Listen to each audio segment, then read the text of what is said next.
Bom dia a todos. Vamos dar início a mais um Café com Reitor. No programa de hoje, vamos conversar com o coordenador do Grupo de Física de Altas Energias do Instituto de Física, o professor Luiz Mundim. Bem-vindo. Obrigado. Em maio, estivemos juntos em Genebra, na Suíça, para a renovação da parceria da UERJ com a Organização Europeia para a Pesquisa Nuclear, CERN. Queria que você contasse o que é esse experimento do detector de partículas CMS, que envolve 12 pesquisadores da nossa universidade. Mas antes de você responder, eu queria dizer que foi uma das melhores e mais maravilhosas experiências que eu tive desde que eu estou aqui na UERJ, que já fazem quase 40 anos. Pessoal, por favor. Bom, primeiro, bom dia, obrigado pelo convite, é um prazer estar aqui conversando, batendo esse papo. Bom, de maneira bem objetiva, o que a gente pode dizer, o que é o CMS, o detector de partículas, nós estamos numa área que nós procuramos achar, descobrir como funciona o universo.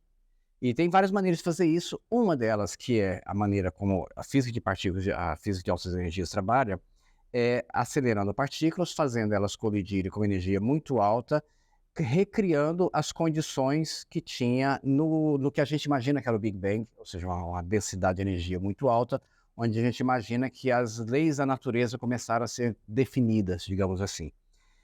Essas colisões produzem outras partículas e então nós temos detectores que vai medir o que é produzido nessa colisão e com isso a gente tenta inferir e descobrir o que aconteceu naquela colisão, que vai reproduzir um reflexo das leis que regem o universo, que as teorias, né, nos prevê, quer dizer, bom, sobre como funciona o universo. Então, esses detectores são, no laboratório que nós estamos hoje, o acelerador que funciona hoje, são 4 grandes detectores, grandes experimentos. O CMS é um deles. Então, os 4 trabalham de maneira independente, no sentido de que os resultados podem ser checados um com o outro, se o que um está observando é o mesmo que o outro está observando. E, além disso, tem vários aspectos da física que cada um desses detectores são projetados para estudar algum aspecto, com exceção de Atlas e CMS, que eles são chamados detectores de propósito geral. Desses 4, 2 estudam aspectos específicos da física, e os outros 2, que é o Atlas e o CMS, do qual nós fazemos parte, estudam todos os aspectos que seriam possíveis de ser manifestados nessas colisões. Professor, uma das coisas que me impressionou muito foi o tamanho e a estrutura que eles têm lá, né? Nós tivemos que pegar um elevador e descer 100 metros abaixo do solo. Explica para o pessoal o tamanho daquilo e os projetos de futuro que eles têm. O tamanho, que é impressionante, começa já pelo acelerador. O acelerador é a máquina que está funcionando, acelerando as partículas. Então, o acelerador, nós estamos falando de uma máquina que tem 27 quilômetros de comprimento. Então, já é algo, assim, o maior instrumento científico já construído na história da humanidade. E os detectores, eles são grandes também porque essas colisões produzem partículas de alta energia e essas partículas precisam ser detectadas e dentro do detetor. Algumas delas nós precisamos medir a energia. A gente só consegue medir a energia se nós garantirmos que elas depositem toda essa energia dentro do detetor e que não tenha nada que escape para fora, porque seria uma quantidade que a gente não consegue medir.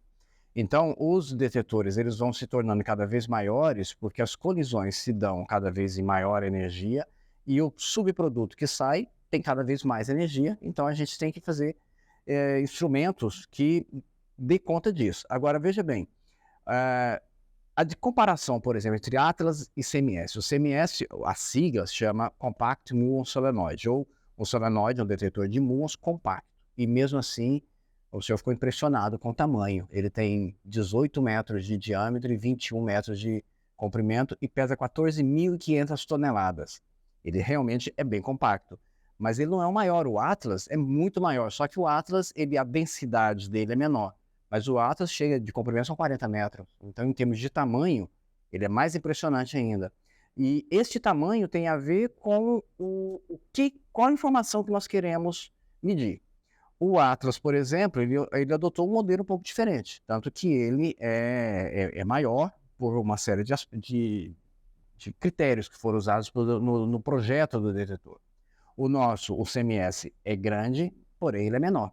Só que ele é extremamente denso. O CMS, com 14.500 toneladas, ele está apoiado em cima de um piso de concreto de 5 metros de diâmetro, porque senão ele simplesmente afundaria devido à densidade, ao peso que ele representa. Então, basicamente, é o que nós queremos estudar.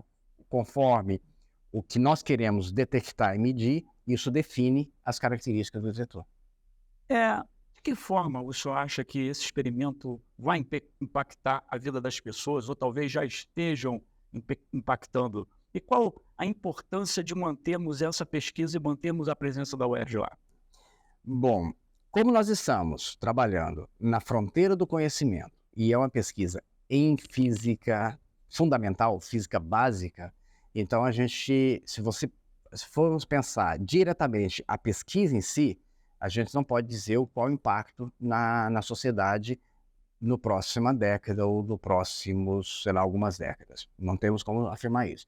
Agora, como nós estamos trabalhando na fronteira do conhecimento e também na fronteira da tecnologia, para fazer esse detetor funcionar e medir, então nós temos que desenvolver uma série de instrumentos e novas tecnologias. Então é chamada os desdobramentos, os spin-offs, para fazer detetor, que é o que mais impacta de maneira mais imediata. Então, falando como um todo, de um laboratório como o CERN, nós temos impacto. Esse é o exemplo muito batido, que o WWW foi desenvolvido lá para permitir que a quantidade de físicos que estão trabalhando possa ter uma comunicação eficiente, rápida, eficiente, troca de imagens e tudo isso. Mas tem outros aspectos importantes. Eu costumo dizer, a própria tela de touch do celular que nós temos hoje foi desenvolvido, o primeiro dispositivo que usava um touchscreen foi feito para controle do acelerador em 1970, entre 71 e 74 foi projetado. E hoje está aí nos todos os celulares o resultado dessa tecnologia. E tem um aspecto que eu diria que é mais nobre, que é o desenvolvimento de técnicas de diagnóstico e principalmente tratamento de câncer. Então, o CERN tem a divisão de aplicações médicas do CERN, que na verdade utiliza o desdobramento das tecnologias desenvolvido para estudar as partículas, mas essa tecnologia pode ser aplicada. Então, hoje o CERN tem vários projetos como o uso de campos magnéticos para controlar um feixe de prótons, que pode fazer um tratamento de câncer com precisão milimétrica, com alta eficiência, com menos efeitos colaterais para o paciente. Raio-X. O CERN tem um projeto de um raio-X que faz um raio-X colorido, de alta resolução e com a dose de radiação muito baixa. Então, esses são os desenvolvimentos. Então, do que nós fazemos em si, eu estou interessado no conhecimento da física, porque eu sou curioso, eu quero saber como é que o universo funciona. Mas para fazer isso funcionar, isso causa uma série de aplicações na sociedade que tem um impacto enorme. Uma outra, só citando rapidamente, quando estava previsto entrar em funcionamento esses 4 experimentos, o volume de dados que estava sendo previsto, que é produzido, é tão grande que as redes internacionais, a internet não dava conta do volume de dados. Então, houve aí dos anos 90 e começo dos anos 2000 um esforço de investimento em desenvolvimento de tecnologia de comunicação. Hoje nós temos internet, links de internet que conseguem trafegar terabits por segundo, porque foi um esforço que, devido ao volume de dados, tinha que desenvolver isso, porque senão nós não conseguiríamos operar o experimento. Então, assim, para a sociedade, é isso que acontece. E para nós estarmos, para mim, como físico de partículas, está envolvido, a minha instituição está envolvido no esforço científico, que é o maior laboratório de ciência do mundo, e nós estamos lá participando desse esforço e produzindo conhecimento, isso é algo que acho que nenhuma universidade pode se furtar de não participar disso. Isso, eu queria colocar aqui e pedir uma análise rápida do senhor, porque eu tive a impressão que ali a gente tem possibilidade de inserir muito mais unidades da universidade nesse projeto, né? Muito mais áreas da ciência, área de saúde, engenharias, química. É certo isso? Perfeitamente. Eu costumo dizer que o CERN é uma instituição, um laboratório de física, mas não é só para físicos. Então, e na verdade é um esforço que nós já tentamos no passado de trazer para trabalhar com a gente, diretamente com a gente. Nossos colegas da engenharia têm muita para construir aquilo. Imagina o quanto de engenharia que não tem ali. Então tem muito espaço para engenheiros, e mesmo que seja uma participação não diretamente ligado a nós, mas a medicina, por exemplo, eu falei, a divisão de aplicações médicas do CERN hoje é uma das principais divisões, que não diretamente focada na física, mas que usa a tecnologia desenvolvida lá para aplicar na sociedade.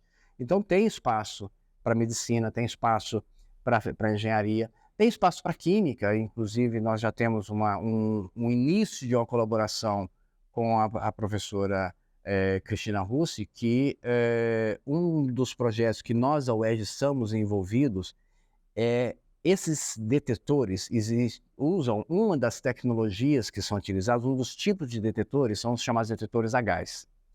E é um volume de gás muito grande. E esses gases têm um efeito de impacto ambiental muito alto. É muito danoso para o meio ambiente. E a regulamentação europeia e suíça tem nos forçado a desenvolver novas misturas para permitir que os detetores funcionem com eficiência. E então foi feito um grande esforço de definir novas misturas de gases. E agora vai começar a desenvolver o estudo de como que esses gases interagem com o material das câmaras, dos detetores, e como isso envelhece. Isso é assunto para química. Então, muito bom. E uma coisa que eu soube lá, o Dr. Mundinho não falou, é que esse aparelho que tem 27 quilômetros já estão pensando e projetando um que vai ter 100 quilômetros, né?